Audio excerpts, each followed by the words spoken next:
ये Google Earth का complete course है, ख़ास तौर पर बिगिनर्स के लिए, यानी वो लोग जो इसके बारे में बिल्कुल नहीं जानते और इसे सीखना चाहते हैं। चलें, शुरू करते हैं।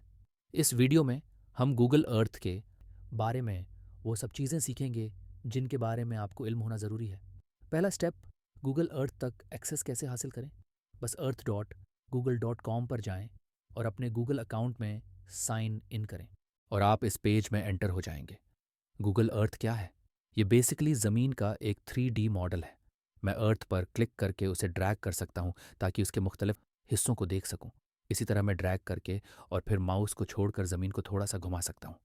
अगर मैं ज़मीन के किसी खास हिस्से को करीब से देखना चाहूँ तो मैं उस जगह पर डबल क्लिक कर सकता हूँ जिसे मैं करीब से देखना चाहता हूँ, और मैं डबल क्लिक कई बार कर सकता हूँ ताकि मैं इस जगह पर और ज़्यादा जूम इन कर सकूँ जिस जगह में मुझे दिलचस्पी है। मैं माउस के स्क्रॉल व्हील का इस्तेमाल करके भी जूम इन कर सकता हूँ। इससे इसकी स्पीड भी बहुत तेज़ हो जाती है। जैसे ही मैं गूगल अर्थ में किसी खास एरिया पर जूम करता हूँ तो आप इस चीज़ को नोटिस करेंगे कि गूगल अर्थ में विजुअल्स एरियल फोटोग्राफी का कॉम्बिनेशन है, जिनमें से कुछ मेरे ख्याल से सैटेलाइट से ली हैं गई हैं और फिर 3D मॉडल्स के साथ मिक्स की गई हैं। गूगल अर्थ में नेविगेट करने के लिए डबल क्लिक और स्क्रॉल व्हील के अलावा और भी तरीके हैं। मिसाल के तौर पर मैं सर्च गूगल अर्थ पर जा सकता हूँ। फ़र्ज़ करें कि मैं न्यूज़ीलैंड को सर्च करना चाहता हूँ। मैं एंटर टाइप करूँगा और गूगल अर्थ मुझे न्यूज़ीलैंड तक ले जाएगा। मैं किसी मखसूस जगह को भी सर्च कर सकता हूँ। मिसाल के तौर पर मैं नेपियर, न्यूज़ीलैंड टाइप कर सकता हूँ ताकि इस खास टाउन पर जूम कर सकूँ। मैं मशहूर जगहों जैसे आईफिल टावर की भी सर्च कर सकता हूँ और ये मुझे उस मशहूर लैंडमार्क तक ले जाएगा। आप एग्जैक्ट एड्रेसेस को भी सर्च कर सकते हैं, जैसे कि किसी गली का एड्रेस या घर का एड्रेस, और एंटर टाइप करने के बाद ये आपको इस खास घर तक ले जाएगा जिसे आप ढूंढ रहे हैं। अब गूगल अर्थ में मेरे पास कुछ और टूल्स भी हैं। मिसाल के तौर पर अगर मैं किसी शहर या एरिया को जूम करता हूँ या सर्च करता हूँ जहाँ सड़कें हों, तो मैं इस छोटे आदमी को क्लिक करके किसी शहर की सड़क पर ड्रॉप कर सकता हूँ। जब मैं माउस का बटन छोड़ता हूँ तो मैं शहर में स्ट्रीट व्यू में चला जाता हूँ। अब मैं क्लिक और ड्रैग करके शहर या इलाके को देख सकता हूँ। मैं शहर में थोड़ा सा घूम भी सकता हूँ। अगर मैं इस एरो पर क्लिक करूँ तो मैं सड़क पर हूँ। थोड़ा आगे बढ़ूंगा और मैं ये लगातार कर सकता हूँ और फिर इधर उधर देख सकता हूँ। इससे आप देख सकते हैं कि दूसरे मुल्क, शहर या मोहल्ले असल में कैसे नज़र होते हैं। अगर आप दोबारा गूगल अर्थ के व्यू में वापस जाना चाहते हैं तो ऊपर बाएं तरफ इस एरो पर क्लिक करें ताकि स्ट्रीट व्यू से बाहर निकलें और आप दोबारा रेगुलर गूगल अर्थ में जा सकें। स्ट्रीट व्यू के साथ हमारे पास है एक और टूल है जो आपकी मौजूदा लोकेशन दिखाएगा। मैं ये नहीं करना चाहता, लेकिन अगर आप इसे चेक करना चाहें तो आपको allow this time, allow on every visit या नेवर अलाउ में से किसी एक को सिलेक्ट कर सकते हैं। मेरे केस में मैं नेवर अलाउ पर क्लिक करूंगा, लेकिन यह आपके लिए एक अच्छा टूल हो सकता है ताकि आप देख सकें कि आपकी मौजूदा लोकेशन इस लोकेशन से कितनी मैच करती है जिसे आप गूगल अर्थ में देखते हैं। हमारे पास यहाँ एक और टूल है, 2D या 3D व्यू का बटन। मेरे लिए ये 2D था और मैंने उस पर क्लिक किया और अब मैं 2D व्यू में हूँ। अगर मैं अब 3D में जाना चाहूँ तो मैं दोबारा बटन पर क्लिक करूँगा और व्यू बदल जाएगा, जैसे मैं हेलीकॉप्टर या हवाई जहाज़ में हूँ और ज़मीन को एक एंगल से देख रहा हूँ। आप देखेंगे कि गूगल अर्थ में कुछ बिल्डिंग्स 3D में दिखाई जाती हैं। अगर मैं यहाँ वापस जाऊँ और मनहाटन को सर्च करूँ तो ये मुझे फ्लाई करके वहाँ ले जाएगा। तो आप देखेंगे कि 3D व्यू एक्टिव होने के साथ अगर मैं जूम करूँ तो क्या होता है, तमाम इमारतें 3D में नज़र आती हैं। पहले तो वो अच्छी नहीं लगती, वो पिक्सेलेटेड होती हैं और बिल्कुल दरस्त नहीं होते, लेकिन जितना ज़्यादा आप गूगल अर्थ को ये 3D मॉडल्स प्रोसेस करने देते हैं वो इतनी ही बेहतर नज़र आने लगती हैं और आपको 3D में बिल्डिंग्स का बहुत सही अंदाज़ा हो सकता है। ये 2D या 3D बटन है। आप दोनों व्यूज़ के दरमियान स्विच कर सकते हैं। हमारे पास एक कंपास भी है। अगर आप कंपास पर क्लिक करें तो ये आपको व्यू के झुकाव को कंट्रोल करने देता है। ये कुछ कुछ 2D 3D बटन की तरह है, लेकिन इससे आप झुकाव को अपने हिसाब से एडजस्ट कर सकते हैं। इसके अलावा आप हेडिंग को एडजस्ट कर सकते हैं, यानी क्या आप नॉर्थ, साउथ, ईस्ट या वेस्ट की तरफ जा रहे हैं। आप यहाँ किसी भी वक्त उसे एडजस्ट कर सकते हैं। अगर आप कंफ्यूज्ड हो जाएं तो आप सिर्फ रीसेट टू नॉर्थ पर क्लिक कर सकते हैं और अब मैं नॉर्थ की तरफ जा रहा हूँ। मैं इस पॉपअप को बंद कर दूंगा। हमने ये 4 टूल्स देखे हैं। आखिरी टूल बहुत आसान है, ये जूम आउट और जूम इन है। ये वही काम करता है जो स्क्रॉल व्हील या डबल क्लिक करने से होता है, कम इज़ कम जूम इन के मामले में। गूगल अर्थ फॉर बिगिनर्स के अगले हिस्से में हम लेयर्स के ऑप्शंस को देखेंगे। लेयर्स आपको ज़मीन के बारे में और भी ज़्यादा इन्फॉर्मेशन प्रोवाइड करते हैं, जिससे ये और भी इंटरेस्टिंग और एजुकेशनल बन जाता है। जब आप गूगल अर्थ में नेविगेट कर रहे होते हैं तो आप गूगल अर्थ की लुक्स की सेटिंग को चेंज कर सकते हैं कि ये अगर आप यहाँ नीचे बाएं तरफ देखें तो लेयर्स का बटन है। आप ज़मीन का क्लीन व्यू देख सकते हैं जिसमें कोई बॉर्डर्स, लेबल्स, प्लेसेस या रोड्स नहीं होंगी। अगर मैं उसे ऑफ कर दूं तो आपको ये तमाम पॉपअप्स नज़र आएंगे, जैसे छोटे place marks, landmarks, museums, post offices, parks वगैरह की तरफ इशारा करते हैं। कुछ लोग क्लीन व्यू को पसंद करते हैं। अगर मैं जूम आउट करूं तो आप देखेंगे कि क्लीन व्यू में अब बॉर्डर्स नहीं दिखाई दे रहे। ये सिर्फ ज़मीन का नेचुरल व्यू है। अगर मैं लेयर्स में वापस जाऊं तो मैं एक्सप्लोरेशन व्यू पर स्विच कर सकता हूं, जिसमें लेबल्स और बॉर्डर्स शामिल होते हैं। मैं एवरीथिंग पर स्विच कर सकता हूं, जो मुझे वाटर, ट्रांजिट मालूमात और दूसरी चीज़ों के बारे में मालूमात देगा। हमारे पास कुछ और लेयर्स के ऑप्शंस भी हैं। हम कस्टम को चुन सकते हैं, जिसमें आप अपने फेवरेट व्यू को चूज़ कर सकते हैं। यहाँ मैं कह सकता हूँ कि मैं क्लाउड्स को शामिल नहीं करना चाहता, मैं प्लेसेस चाहता हूँ, और कौन सी प्लेसेस, मैं इसे अपने हिसाब से सेट कर सकता हूँ। अगर मैं तमाम प्लेसेस को अनचेक कर दूँ तो मैं मखसूस चीज़ें जैसे अट्रैक्शंस यानी घूमने फिरने की जगहों को चूज़ कर सकता हूँ, लेकिन शायद स्पोर्ट्स को नहीं। तो मैं उसे अपनी ज़रूरत के हिसाब से कस्टमाइज़ कर सकता हूँ। हमारे पास इजाफी लेयर्स भी हैं, जैसे 3D इमारतें, और हम उन्हें पहले ही देख चुके हैं। अगर मैं मानहत्तान पर वापस जाऊं तो आपको याद होगा कि वहाँ बहुत सी 3D इमारतें हैं। लेकिन अगर मैं लेयर्स में जाऊं तो मैं 3D बिल्डिंग्स को बंद कर सकता हूं और सब कुछ फ्लैट हो जाएगा। आपको इसकी ज़रूरत क्यों होगी? एक तो ये कि अगर आपके ब्राउज़र में बहुत सी 3D इमारतें लोड हो रही हों तो इससे ब्राउज़र बहुत स्लो हो जाएगा और ये बहुत लोडिंग लेगा, और कभी-कभी ये असल इन्फॉर्मेशन तक पहुंचने नहीं देता है जो आप ढूंढ रहे होते हैं।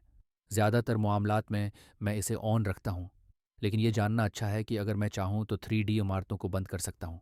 दूसरी एडिशनल लेयर्स में टाइम लैप्स भी शामिल है। आप ग्लोबल टाइम लैप्स को एक्टिवेट कर सकते हैं, जो 1984 से लेकर आज तक के प्लैनेट की वीडियो दिखाता है। आइए उसे देखते हैं। यहाँ हमारे पास मनहाटन है 1992, 94, 95 में इमारतें बन रही हैं। यहाँ ये देखना थोड़ा मुश्किल है कि असल में क्या हो रहा है, लेकिन ये टाइमलाइन मुझे ये दिखाने की कोशिश कर रही है कि वक्त के साथ शहर या किसी भी जगह में क्या तब्दीलियाँ हुई हैं। ये अपडेट होता रहेगा और बदलता रहेगा जब तक कि हम मौजूदा साल जो चल रहा है उस तक ना पहुँच जाएं, और फिर ये लूप हो जाता है। तो ये टाइम लैप्स है, ये काफ़ी मज़ेदार है। टाइम लैप्स के अलावा मैं फ़ोटोज़ को भी ऑन कर सकता हूँ। ये गूगल अर्थ के इस हिस्से के फ़ोटोज़ दिखाएगा जिसे मैं अभी देख रहा हूँ। फ़र्ज़ करें कि मैं इस जगह के बारे में जानना चाहता हूँ। ये देखें कि यहाँ कितने फ़ोटोज़ लिए गए हैं। मैं उनमें से किसी एक फ़ोटो पर क्लिक करके उसे खोल सकता हूँ और देख सकता हूँ कि फ़ोटो में क्या है। मैं उसे बंद करने के लिए वापस क्लिक कर सकता हूँ और फिर दूसरे फ़ोटो पर क्लिक कर सकता हूँ। ये इजाफी लेयर्स ज़मीन के बारे में और भी ज़्यादा सीखने के लिए मदद करते हैं।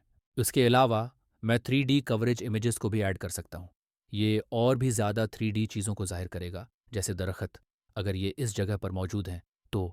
अगर मैं ज़ूम आउट करूँ तो कभी कभी आप उसे बेहतर देख सकते हैं जहाँ अपडेट वाली 3D कवरेज मौजूद है। आप अपडेटेड इमेजरी को भी ऑन कर सकते हैं, जो ये शो करता है कि कहाँ कहाँ अपडेट इमेजेस अवेलेबल हैं।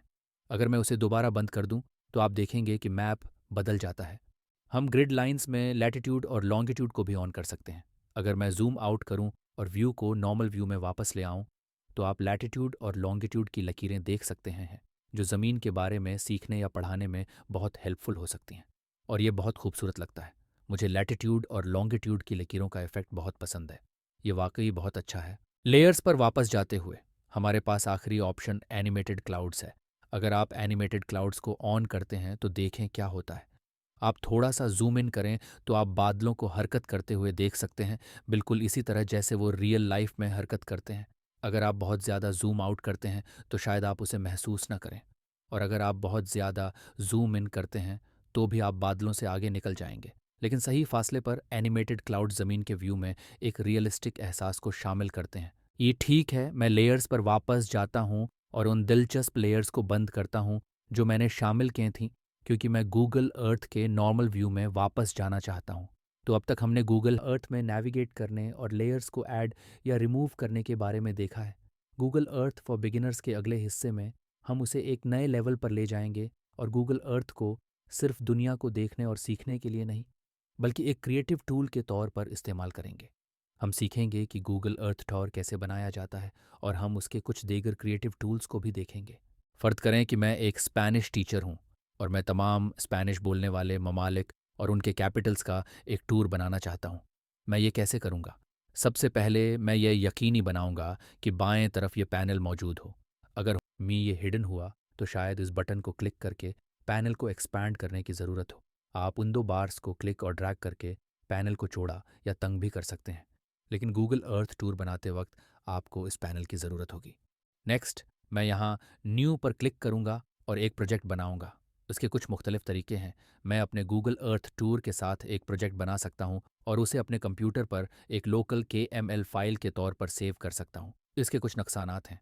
एक तो ये कि अगर आप एक क्रोम बुक इस्तेमाल कर रहे हैं तो हो सकता है कि आपके कंप्यूटर पर बहुत सी फाइल्स बनाने के लिए काफ़ी स्टोरेज ना हो। KML फाइल्स बहुत छोटी होती हैं, लेकिन फिर भी आप क्रोम बुक पर फाइल्स सेव करना नहीं चाहेंगे। दूसरा नुकसान ये है कि अगर आप लोकल KML फाइल बनाते हैं तो ये सिर्फ एक कंप्यूटर पर सेव होती है। अगर आप उसे किसी और के साथ शेयर करना चाहें तो आपको उन्हें फ़ाइल भेजनी पड़ेगी, जो एक बड़ा मसला हो सकता है। इसलिए मैं उस ऑप्शन का मशूरा देता हूँ, create a Google drive project. तो मैं क्रिएट पर क्लिक करूँगा और एक प्रोजेक्ट बन जाएगा जो मेरा गूगल अर्थ टूर बन जाएगा। अभी ये अनटाइटल्ड है, तो मैं उसे टाइटल देने के लिए इस एडिट बटन पर क्लिक करूँगा और मैं उसे capital cities of the Spanish speaking world का नाम दूंगा। मैं डिस्क्रिप्शन शामिल करने के लिए क्लिक कर सकता हूँ और फिर सेव पर क्लिक कर सकता हूँ। तो अब मेरे पास एक प्रोजेक्ट है जो गूगल ड्राइव में मौजूद है, लेकिन ये गूगल अर्थ में लोड हो रहा है। तो ये इन दो टूल्स के दरमियान एक अच्छा कनेक्शन है। अब मुझे सिर्फ गूगल अर्थ में कुछ जगहों पर जाना है और उन्हें सेव करना है। तो यहाँ गूगल अर्थ की सर्च बार में मैं सिर्फ अर्जेंटीना बुएनोस एरिस टाइप करूँगा और ये मुझे वहाँ ले जाएगा। मुझे यहाँ दाएं तरफ बुएनोस एरिस के बारे में थोड़ी सी मालूमात मिलती हैं और फिर मैं इस लोकेशन को अपने प्रोजेक्ट में सेव कर सकता हूँ और वो यहाँ है। अब ये इन्फॉर्मेशनल पेज जो यहाँ ज़ाहिर हुआ वो गूगल की तरफ से दी गई मालूमात थी। अगर मैं चाहूँ तो मैं उस डिफ़ॉल्ट हूँगा इन्फॉर्मेशन को अपनी पर्सनल इन्फॉर्मेशन से तब्दील कर सकता हूँ। तो मैं ये नहीं करूँगा, लेकिन मैं अपडेट पर क्लिक करके इस लोकेशन के बारे में अपनी डिस्क्रिप्शन या मालूमात टाइप कर सकता हूँ। मेरे पास इस प्लेस मार्क के लिए कुछ दूसरी ऑप्शंस भी हैं जो मेरे प्रोजेक्ट में शामिल किया गया है। मिसाल के तौर पर मैं प्लेस मार्क का साइज़ तब्दील कर सकता हूँ। मैं इसे एक्स्ट्रा लार्ज बना सकता हूँ या स्मॉल बना सकता हूँ या इनमें से कोई भी ऑप्शन सिलेक्ट कर सकता हूँ। मैं सिर्फ लार्ज को सिलेक्ट करूँगा। मैं कलर कोडिंग को भी तब्दील कर सकता हूँ। अभी के लिए बुएनोस एरिस का रंग पहला है, शायद इसे नीला बनाना ज़्यादा सही हो। चलें उसे ट्राई करते हैं। फिर मैं मोर सेटिंग्स पर क्लिक करके लेबल का स्टाइल भी तब्दील कर सकता हूँ। मैं लेबल को एक्स्ट्रा लार्ज बना सकता हूँ ताकि ये वाज़ेह और साफ नज़र आए और मुझे ये पसंद है तो मैं इसे रखूँगा। मैं लेबल का रंग भी तब्दील कर सकता हूँ। अगर मैं इस स्विच को क्लिक करूँ तो लेबल मुकम्मल तौर पर बंद हो जाता है। फ़र्ज़ करें कि आप चाहते हैं कि आपकी ऑडियंस, चाहे वो स्टूडेंट्स हों या कोई और, इस लोकेशन को गेस करें, तो आप शायद ये चाहेंगे कि लेबल बंद कर दें ताकि वो जवाब ना देख सकें। अगर मैं थोड़ा नीचे ब्राउज़ करूँ तो आप देख सकते हैं कि यहाँ एक कैमरा व्यू है। मैं हेडिंग को एडजस्ट कर सकता हूँ। शायद मैं इसे 5.0 पर रखना चाहूँ और एंटर को टैप करें और ये इसे थोड़ा सा एडजस्ट कर देगा। मैं कैमरा व्यू को भी तब्दील कर सकता हूँ, टिल्ट को एडजस्ट कर सकता हूँ, रेंज को तब्दील कर सकता हूँ, लैटिट्यूड और लॉन्गिट्यूड को भी एडजस्ट कर सकता हूँ, यहाँ तक कि एल्टीट्यूड को भी तब्दील कर सकता हूँ। और फिर एक और ऑप्शन ये है कि मैं ज़ूम इन कर सकता हूँ या उन टूल्स का इस्तेमाल करके टिल्ट या हेडिंग को एडजस्ट कर सकता हूँ या जो भी मैं करना चाहूँ कर सकता हूँ। फिर मैं यहाँ क्लिक करके इस व्यू को कैप्चर कर सकता हूँ। जैसे ही मैं कैप्चर दिस व्यू पर क्लिक करता हूँ, ये तमाम नंबर्स मौजूदा व्यू के साथ अपडेट हो जाते हैं। मुझे ये तरीका नंबर्स टाइप करने से बेहतर लगता है क्योंकि मैं नहीं जानता कि मुख्तलिफ व्यूज़ के लिए कौन सा नंबर सही होगा। तो इस कैप्चर दिस व्यू बटन का इस्तेमाल करें ताकि आपको इस प्लेस मार्क के लिए बिल्कुल वही व्यू मिले जो आप चाहते हैं। जो आप चाहते, ठीक है, मैं व्यू पर क्लिक करके देख सकता हूँ कि ये कैसा लगेगा। मेरे पास मेरा लेबल है और इस मालूमाती टेक्स्ट और इमेज के साथ इस प्लेस मार्क के लिए इजाफी कॉन्टेक्स्ट और इन्फॉर्मेशन शामिल है। मैं इन एरोज़ पर क्लिक करके और भी इमेजेस देख सकता हूँ। तो ये मेरे गूगल अर्थ टूर का पहला स्टॉप था। अब अगली लोकेशन पर जाते हैं। तो मैं चाइले सैंटियागो की सर्च करूँगा और ये मुझे सैंटियागो चाइले ले जाएगा। ये रहा और मैं उसी प्रोसेस को दोबारा दोहराऊँगा। एक बार फिर मैं शायद उसे टिल्ट करके एक मुख्तलिफ व्यू हासिल करना चाहूँगा। हेडिंग को थोड़ा सा तब्दील करूँगा और फिर यहाँ जाकर सेव टू प्रोजेक्ट पर क्लिक करूँगा। मैं नीचे जाकर कैप्चर दिस व्यू बटन पर क्लिक करूँगा और ये तमाम नंबर्स अपडेट हो जाएंगे। मेरे पास सांटियागो चाइले के बारे में कुछ बेसिक इन्फॉर्मेशन है, लेकिन मैं इसे अपनी इन्फॉर्मेशन से अपडेट कर सकता हूँ अगर मैं चाहूँ। तो मैं ये प्रोसेस बार बार दोहराऊँगा ताकि बहुत से कैपिटल्स को शामिल करके अपना गूगल अर्थ टूर बनाऊँ। मुझे ये करने के लिए एक सेकंड दें और फिर मैं वीडियो दोबारा शुरू करूँगा। ठीक है, तो मैंने बहुत से स्पेनिश बोलने वाले कैपिटल्स और कंट्रीज़ को शामिल कर लिया है। सबको नहीं, लेकिन बहुत से। और यकीनन मैं हर प्लेस मार्क और टेक्स्ट लेबल है को कलर से कोड कर सकता था। अब जबकि मेरे पास ये तमाम लोकेशंस एक प्रोजेक्ट में जमा हैं, देखें कि मैं क्या कर सकता हूँ। मैं यहाँ दाएं तरफ जाकर स्लाइड शो पर क्लिक कर सकता हूँ ताकि ये गूगल अर्थ टूर दिखा सकूँ। मुझे टूर के पहले स्टॉप को दिखाया जाता है, इस मामले में बुएनोस एयरिस। और फिर अगर मैं यहाँ इस एरो पर क्लिक करूँ तो ये मुझे टूर के अगले स्टॉप सैंटियागो चाइले ले जाएगा। इस एरो पर क्लिक करने के अलावा आप कीबोर्ड पर दाएं एरो के बटन का इस्तेमाल करके भी अगले टूर स्टॉप पर जा सकते हैं। पीछे वाला एरो आपको पिछले स्टॉप पर ले जाता है। तो ये बिल्कुल पावर पॉइंट या गूगल स्लाइड्स की तरह काम करता है। मैं अपने गूगल अर्थ टूर में आगे बढ़ सकता हूँ और इसे अपने स्टूडेंट्स को दिखा सकता हूँ। इससे भी बेहतर, क्यों ना आप अपने स्टूडेंट्स को अपने गूगल अर्थ हूँ टूर्स बनाने दें और फिर वो उन्हें आपके साथ शेयर करें। वो उन्हें होमवर्क के तौर पर जमा करवा सकते हैं। ये उनके लिए एक बहुत अच्छी एक्सरसाइज और एक्टिविटी होगी। जब हम गूगल अर्थ में एक लोकेशन से दूसरी लोकेशन पर जाते हैं तो नोट करें कि हमें यहाँ दाएं तरफ इन्फॉर्मेशन टेक्स्ट और कुछ इमेजेस मिलती हैं जिन्हें आप ब्राउज़ कर सकते हैं। तो मुझे ये फीचर बहुत पसंद है। और याद रखें कि आप यहाँ मौजूद टेक्स्ट को अपने टेक्स्ट से तब्दील कर सकते हैं। तो आप अपने स्टूडेंट्स से कह सकते हैं कि वो हर कैपिटल के बारे में लिखें और हर कंट्री के ट्रेडिशंस, कल्चर, फूड और हिस्ट्री के बारे में बात करें। ठीक है, मैं अभी के लिए इस गूगल अर्थ टूर को रोक दूंगा। मैं ऊपर बाएं कोने में इस एरो पर क्लिक करके स्लाइड शो से बाहर निकलूंगा। मैंने कहा था कि आप अपने स्टूडेंट्स से इनके गूगल अर्थ टूर्स जमा करवा सकते हैं। वो ये कैसे करेंगे? वो ये इस तरह करेंगे कि यहाँ ऊपर दाएं तरफ शेयर बटन पर क्लिक करें। गूगल अर्थ मुझे वार्निंग दे रहा है कि अगर मैं ये गूगल अर्थ प्रोजेक्ट शेयर करूं तो लोग मेरा नाम और ये आइकॉन देखेंगे। अगर मैं इसके साथ ईजी हूं तो मैं कॉन्टिन्यू पर क्लिक कर सकता हूं और फिर ये गूगल ड्राइव के बेसिक शेयर फीचर्स शो करता है। जब हम गूगल डॉक्स, गूगल स्लाइड्स या गूगल शीट्स शेयर करते हैं तो हमें यही बेसिक ऑप्शंस मिलते हैं। मैं ख़ास लोगों को इनके ईमेल एड्रेसेस या नामों के ज़रिए शामिल कर सकता हूँ ताकि वो मेरे गूगल अर्थ टूर को बनाने में मेरी मदद कर सकें। जब आप उनका नाम या ईमेल एड्रेस डालते हैं तो आप ये डिसाइड कर सकते हैं कि वो एडिटर होंगे या सिर्फ व्यूअर। लेकिन कभी कभी कुछ खास लोगों या ग्रुप्स को शामिल करने से बेहतर ऑप्शन ये होता है कि नीचे जनरल एक्सेस में जाकर उसे रिस्ट्रिक्टेड से एनीवन विद द लिंक में तब्दील करें। अगर आप ये करेंगे तो ये बेसिकली एक local Google Earth slide show या टूर बन जाएगा जिसे कोई भी देख सकता है। अब वो इसे कैसे ढूंढेंगे? वो इसे नहीं ढूंढ पाएंगे जब तक कि आप लिंक को कॉपी करके लोगों को सेंड नहीं करेंगे। मैं डन पर क्लिक करके आपको दिखाता हूँ कि ये लिंक क्या करेगा। अगर मैं अपने ब्राउज़र में एक नया टैब खोलूँ तो मैं उस यूआरएल को पेस्ट करके एंटर को टैप कर सकता हूँ और ये वही है जो लोग मेरे गूगल अर्थ टूर पर जाकर देखेंगे। ये उन्हें पहली लोकेशन पर ले जाता है। उन्हें वो मालूमात मिलती हैं जो मैंने सिलेक्ट की हैं और फिर वो अगली लोकेशन पर जा सकते हैं और इसी तरह। तो आप इसे लोगों को सेंड कर सकते हैं या स्टूडेंट्स ये गूगल अर्थ टूर्स बना सकते हैं और फिर उन्हें आपको शेयर कर सकते हैं या वो लिंक को कॉपी करके आपको भेज सकते हैं।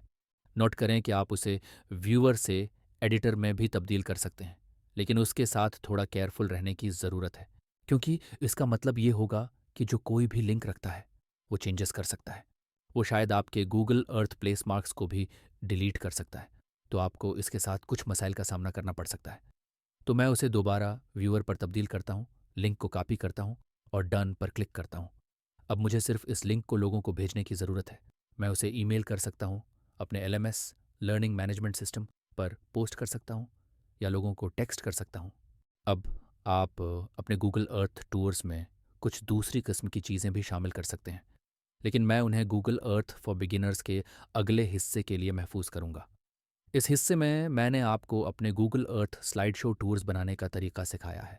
ठीक है, गूगल अर्थ फॉर बिगिनर्स के इस आखिरी हिस्से में मैं आपको बाकी टूल्स दिखाऊंगा जिनमें से कुछ आपके गूगल अर्थ टूर्स में इस्तेमाल हो सकते हैं। तो अगर आप यहाँ गूगल अर्थ में देखें तो आपके पास ऊपर कुछ टूल्स हैं जो आप इस्तेमाल कर सकते हैं। आप पहले से ही प्लेस मार्क्स के बारे में जानते हैं। जब भी हम कोई सर्च करते हैं और मैं किसी जगह को अपने प्रोजेक्ट में सेव करता हूँ तो वहाँ एक प्लेस मार्क शामिल हो जाता है। लेकिन कभी कभी आप सिर्फ एक प्लेस मार्क शामिल करना चाहते हैं बगैर किसी स्पेसिफिक प्रोजेक्ट के। आप सिर्फ ऐड प्लेस मार्क पर क्लिक कर सकते हैं और फिर मैप पर क्लिक करके उस प्लेस मार्क को रख सकते हैं। इस मामले में चूँकि मेरे पास पहले से एक प्रोजेक्ट है तो ये पहले ही इस प्रोजेक्ट में शामिल हो गया है। मैं फिर इस प्लेस मार्क को नाम दे सकता हूँ और वही तमाम चीज़ें कर सकता हूँ जो मैंने पहले बताई थी। मैं उसे बंद कर दूंगा। अगले टूल पर चलते हैं जो पाथ या पॉलीगन है। देखें ये कितना ज़बरदस्त है। अगर मैं पाथ या पॉलीगॉन को ऑन कर दूं तो मैं नक्शा बना सकता हूं कि कुछ एक्सप्लोरर्स ने चाइले, पेरू, बोलीविया वगैरह के रास्ते कैसे तय किए। मैं अभी ये बना रहा हूं, लेकिन आप आसानी से किसी ग्रुप के रास्ते का मैप बना सकते हैं। उसे पॉलीगॉन टूल भी कहा जाता है क्योंकि अगर आप इस पर क्लिक करें तो आप मुख्तलिफ हिस्सों को जोड़कर एक शेप बना सकते हैं। अगर आप शेप को बंद कर दें तो ये एक पॉलीगॉन बन जाता है। तो ये नक्शे पर किसी इलाके या जगह को निशान लगाने का एक तरीका है। जब मैं काम मुकम्मल कर लूँ तो मैं सेव टू प्रोजेक्ट पर क्लिक कर सकता हूँ अगर मैं चाहूँ, और ये यहाँ ऐड हो जाएगा। मुझे उसे नाम देना चाहिए। अब अगर हम गूगल अर्थ में सर्च बार के ऊपर देखें तो एक ऐड मेनू है। अगर आप ऐड पर क्लिक करें तो आपको कुछ दूसरे टूल्स मिलते हैं। मैं एक स्लाइड शामिल कर सकता हूँ। ये स्लाइड सिर्फ कुछ टेक्स्ट और डिस्क्रिप्शन पर मुश्तमिल होगी। तो मैं यहाँ कुछ टाइप कर सकता हूँ और फिर कुछ अहम मालूमात शामिल कर सकता हूँ। मैं कुछ फॉर्मेटिंग टूल्स का इस्तेमाल कर सकता हूँ और यहाँ तक कि एक हाइपरलिंक भी बना सकता हूँ। तो मैं अपने टेक्स्ट के कुछ हिस्से को सिलेक्ट कर सकता हूँ ऐड लिंक पर क्लिक करके, और फिर वो यूआरएल डाल सकता हूँ जिसे मैं लिंक करना चाहता हूँ। ओके पर क्लिक करूँ और मैंने एक हाइपरलिंक बना लिया है। मैं यहाँ मीडिया भी शामिल कर सकता हूँ। मैं एक इमेज या दूसरी किस्म का मीडिया अपलोड कर सकता हूँ, या मैं ऑनलाइन फ़ोटो या वीडियो का लिंक डाल सकता हूँ। जब मैं काम कर लूँ तो मैं व्यू पर क्लिक करके देख सकता हूँ कि ये कैसा लगेगा। एक और चीज़ जो आप इस मेनू से शामिल कर सकते हैं वो है टाइटल ओवरले। मैं सिर्फ हेलो लिखूँगा। देखते हैं ये कैसे काम करता है। मैं कैमरा व्यू, लैटिट्यूड है, लॉन्गिट्यूड और ये सब कुछ तब्दील कर सकता हूँ। मैं मीडिया ऐड कर सकता हूँ, डिस्क्रिप्शन शामिल कर सकता हूँ, और फिर अगर मैं व्यू पर क्लिक करूँ तो आप देखेंगे कि ये कैसा नज़र आएगा। ये बेसिकली हेलो कहेगा। अपने स्लाइड शो या प्रोजेक्ट को ऑर्गेनाइज करने के लिए मैं फ़ोल्डर्स शामिल कर सकता हूँ। मैं अपने पॉलीगॉन, स्लाइड और लेबल को इस फ़ोल्डर में ड्रैग करके डाल सकता हूँ ताकि ये बेहतर तरीके से ऑर्गेनाइज हो। मैं उसे अपने स्लाइड शो के आखिर में ड्रैग करके रख सकता हूँ अगर मैं चाहूँ। आखिरी चंद टूल्स जो आपको जानने की ज़रूरत है वो यहाँ टूल्स मेन्यू में मिलते हैं। हमारे पास एक रूलर है और ये कमाल का है। हम रूलर का इस्तेमाल करके ज़मीन पर बड़े फासले को बहुत अच्छी प्रिसीजन के साथ माप सकते हैं। तो मैं इसे मीटर में माप रहा हूँ। अगर मैं चाहूँ तो मैं यहाँ क्लिक करके फीट, इंचेस और माइल्स में तब्दील कर सकता हूँ। ये मुझे उस पूरे रास्ते की टोटल लंबाई देता है जो मैं नक्शा बना रहा हूँ। मैं डन पर क्लिक करूँगा। अगर मैं चाहूँ तो मैं इस पैमाइश को अपने प्रोजेक्ट में सेव कर सकता हूँ और ये यहाँ शामिल हो जाता है। अगर आप इनमें दिलचस्पी रखते हैं तो आप बिल्डिंग डिज़ाइंस और सोलर फिजिबिलिटी को एक्सप्लोर कर सकते हैं। यह हैरत अंगेज़ है। आप सिर्फ एक साइट ड्रॉ कर सकते हैं, लेकिन ये बहुत बड़ी नहीं होनी चाहिए। अगर मैं उसे छोटा कर दूं तो मैं एक बिल्डिंग डिज़ाइन जनरेट कर सकता हूं, लेकिन ये डेल्वे नामी टूल इस्तेमाल करेगा। तो मैं उसे तफसील से नहीं दिखाऊंगा, लेकिन अगर आप इन ऑप्शंस में दिलचस्पी रखते हैं तो ये वो जगह है जहां आप उन्हें चेक कर सकते हैं। तो ये वो अज़ाफ़ी टूल्स हैं जो हमारे पास गूगल अर्थ में हैं। मुझे उम्मीद है कि ये वीडियो आपके लिए हेल्पफुल रही होगी गूगल अर्थ इस्तेमाल करते हुए।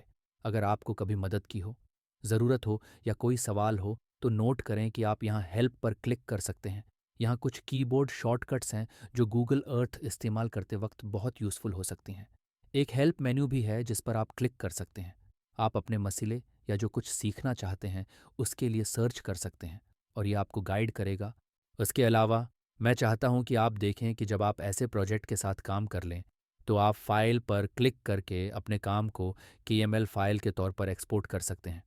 तो अगर मैंने इस प्रोजेक्ट के शुरू में उसे गूगल ड्राइव प्रोजेक्ट बनाने का फ़ैसला किया था, जो मेरे ख़्याल में एक अच्छा फ़ैसला था, लेकिन मैं अब भी इसे KML फाइल के तौर पर एक्सपोर्ट कर सकता हूँ।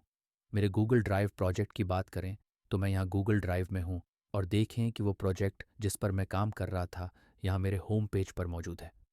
अगर मैं रीसेंट पर जाऊँ तो ये वहाँ भी शो होगा, लेकिन मैं किसी भी वक्त उस पर डबल क्लिक करके गूगल ड्राइव से डायरेक्ट अपने गूगल अर्थ प्रोजेक्ट में जा सकता हूँ। तो ये वो सब कुछ है जो आपको गूगल अर्थ के बारे में जानने की ज़रूरत है। मैं आपको बिगिनर से लेकर इंटरमीडिएट और फिर एडवांस्ड गूगल अर्थ यूज़र तक ले गया, सब कुछ एक वीडियो में। इसीलिए मैं इसे Google earth for beginners the complete course कहता हूँ। ये आपको गूगल अर्थ में शुरू से लेकर आखिर तक ले जाता है। उसके अलावा गूगल के पास गूगल अर्थ से बाहर भी बहुत कुछ है, तो काइंडली मेरी दूसरी वीडियोस देखें। मेरे पास Google my maps, regular Google maps, Google है, drive, Google docs, sheets, slides और बहुत कुछ पर वीडियोस हैं। वीडियो देखने के लिए आपका बहुत शुक्रिया। मुझे उम्मीद है कि आपको ये ट्यूटोरियल हेल्पफुल लगा होगा।